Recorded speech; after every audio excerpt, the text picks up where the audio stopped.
नमस्ते दोस्तों, आप सभी का स्वागत है हमारे चैनल सनातन पाठशाला पर।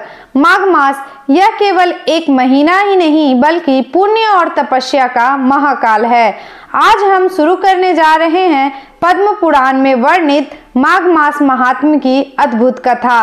कथा की शुरुआत में महान सूत जी अपने गुरु श्री व्यास जी से पूछते हैं, हे गुरुदेव, मैं आपका शिष्य हूँ, मुझ पर कृपा करके मुझे माघ मास के संपूर्ण महात्म्य का विस्तार से वर्णन सुनाइए।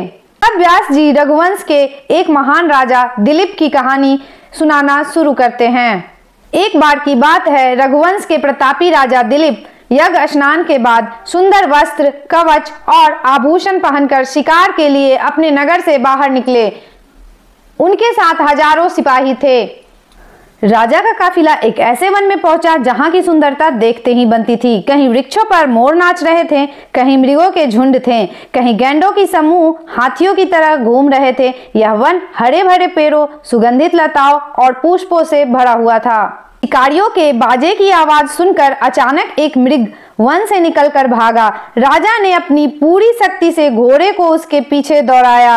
मृग भी बड़ी बड़ी छलांगे भरता हुआ एक कांटेदार जंगल में घुस गया और कुछ ही देर में राजा की नजरों से ओझल हो गया। राजा और उनके सैनिक अब एक निर्जन और उजाड़ जंगल में भटक रहे थे। दोपहर का समय था और तेज धूप के कारण सभी प्यास और थकावट से बेहाल हो चुके थे। घोड़े भी रुक चुके थे। थोड़ी देर बाद राजा को एक विशाल और अत्यंत सुंदर सरोवर दिखाई दिया। इस सरोवर का जल इतना पवित्र था जैसे किसी सज्जन का हृदय। इसकी लहरें मन को शांति देती थी। इसमें मछलियां और अन्य जल जंतु स्वतंत्र होकर घूम रहे थे। यह सरोवर ऐसा प्रतीत हो रहा था जैसे विपत्ति में पड़े लोगों का दुख हरने वाला कोई दानी पुरुष हो। इस सरोवर को देखते ही राजा की सारी थकावट दूर हो गई। राजा ने वहीं डेरा डाला। सभी ने जल पिया और रात्रि विश्राम वहीं किया। सैनिक चारों ओर फैलकर पहरा देने लगे। रात के आखिरी पहर में सुकरों का एक झुंड पानी पीने आया। शिकारियों ने मौका देखकर उन पर आक्रमण किया और उनका शिकार कर लिया। शिकार से प्रसन्न होकर सभी शिकारी राजा के पास पहुंचे।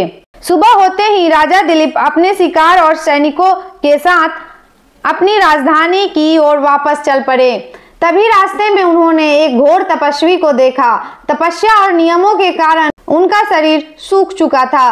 वे केवल मृगछाला और वल्कल वस्त्र पहने हुए थे। ऐसे महान तपस्वी को देखकर राजा को बड़ा आश्चर्य हुआ। उन्होंने तुरंत हाथ जोड़कर उन्हें प्रणाम किए और खड़े हो गए। तब उस तपस्वी ने राजा से कहा, हे राजन, यह पुण्य और अत्यंत शुभ माघ मास है। तुम इस सरोवर को छोड़कर यहाँ से क्यों जाने की इच्छा कर रहे हो? तपस्वी की बात सुनकर राजा ने विनम्रता से कहा, महात्मन, मैं माघ मास में स्नान करने के फल को कुछ भी नहीं जानता। कृपा करके आप विस्तार पूर्वक मुझे इस महात्म्य के बारे में बताइए। और इसी प्रश्न के साथ श्री माघ मास महात्म्य का पहला अध्याय समाप्त होता है। अब राजा दिलीप को तपस्वी से क्या उत्तर मिला, माघ मास में स्नान करने का महत्व क्या है, यह सब जानने के लिए देखिए माघ मास महात्म्य का अगला अध्याय। अगर आपको यह कथा पसंद आई है तो इसे लाइक करें और अपने दोस्तों के साथ शेयर करें। और हाँ, ऐसे ही भक्तिमय और ज्ञानवर्धक वीडियो के लिए सब्सक्राइब करना ना भूलें। मिलते हैं अगले अध्याय में, तब तक के लिए जय श्री राम।